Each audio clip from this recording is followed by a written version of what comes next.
Otep à tous, bien-aimés frères et sœurs.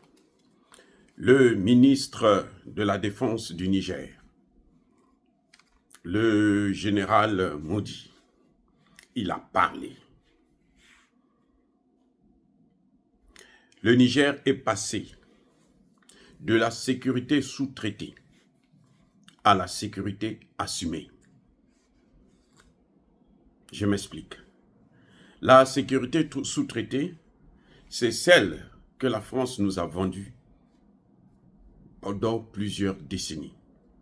Une sécurité qui consiste à détruire nos armées, à affaiblir nos armées, à les anéantir, à désarmer nos pays, de telle sorte que eux, ils puissent toujours être appelés au secours et continuer pérennement, éternellement, à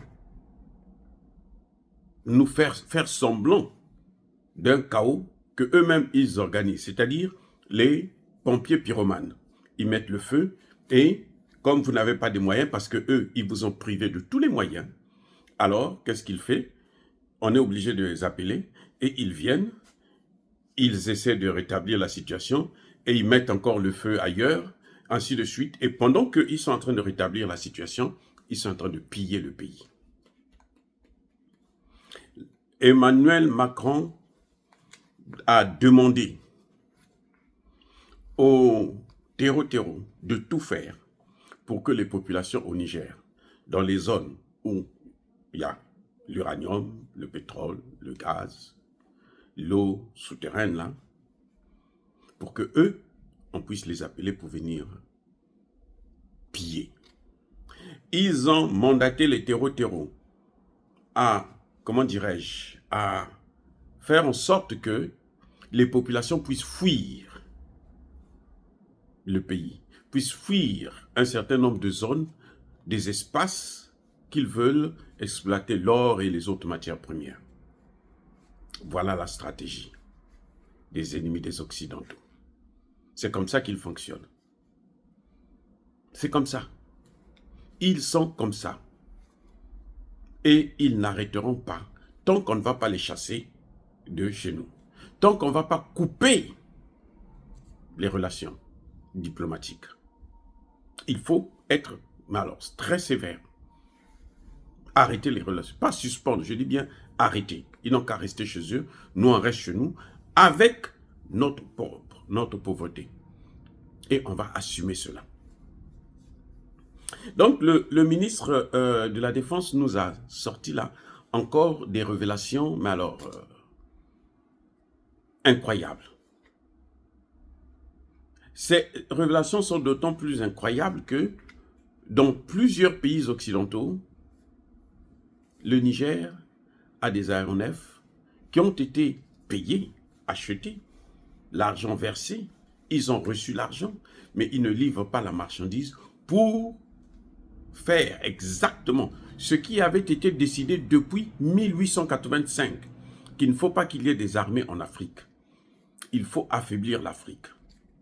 La France est l'un des seuls des plus grands pays dans ce domaine-là à appauvrir nos armées, à affaiblir nos armées, à détruire nos armées, à détruire le peu d'armement que nous avons. Et on a appris aussi, justement, à travers cette interview, que la CEDEAO a toujours mis le Niger, le Burkina et le Mali sous embargo. Le Bénin,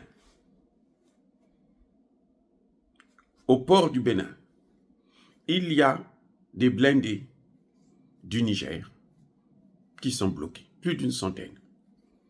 Mais pourquoi le Bénin peut-il se comporter ainsi?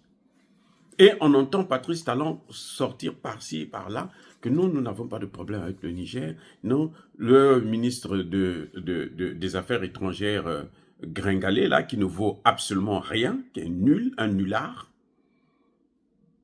il vient dire que non, ça va, il n'y a pas de problème, nous on est copains. Depuis l'époque, là, jusqu'aujourd'hui, le Bénin continue à bloquer le matériel, du Niger dans ses ports. Alors, comment il peut expliquer ça? Vous voyez comment? Et tout ça, c'est pour faire plaisir à la France et aux autres pays occidentaux. Pour faire en sorte que le Niger ne puisse jamais avoir une armée équipée qui puisse faire face au terrorisme. Mais tout ça là, c'est peine perdue. Parce que, on le voit, le Niger assume très bien la protection du territoire. C'est ce que le ministre a appelé la sécurité assumée. Parce qu'elle est assumée par les Nigériens. Elle n'est plus assumée par l'OTAN, qui n'a jamais mené réellement la guerre contre les terroristes. Bravo, mon général Tiani, bravo le gouvernement, le Premier ministre et tous les ministres, en particulier le ministre de la Défense, qui vient encore, une fois de plus, nous donner une information capitale. Que l'embargo sur le Niger continue, et le Bénin est l'un des pionniers exécutants de cet embargo, parce qu'il bloque les blindés du Niger, depuis l'époque jusqu'à aujourd'hui. Donc ça fait maintenant plus d'1 an, bientôt 2 ans, et ce n'est pas normal pour l'Afrique, parce que l'Afrique n'a plus besoin de ce genre de comportement. Mais en tout cas, ce que nous saluons, c'est que le Sahel avance, et particulièrement dans le domaine de la sécurité. Depuis la frontière de la Mauritanie jusqu'à la frontière avec la Libye, ce sont les 3 pays qui assument ensemble la sécurité du territoire de l'AES. Et ça, c'est formidable. Les amis, dire cela, c'est inciter à la haine ou à la violence. Non, Yaba colère éveillée. Soyez bénis, soyez profondément bénis, abondamment bénis par le Dieu des Kémites et par nos ancêtres angélisés. Mais que tous ceux qui persécutent le continent africain le pillent et le déstabilisent, qu'ils soient noirs, blancs, chinois, arabes, juifs, indiens, qui qu'ils soient punis, maudits, foudroyés, neutralisés, écrasés, effacés par le Dieu des Kémites et par nos ancêtres angélisés. Vive l'Afrique éternelle, j'ai dit et j'assume.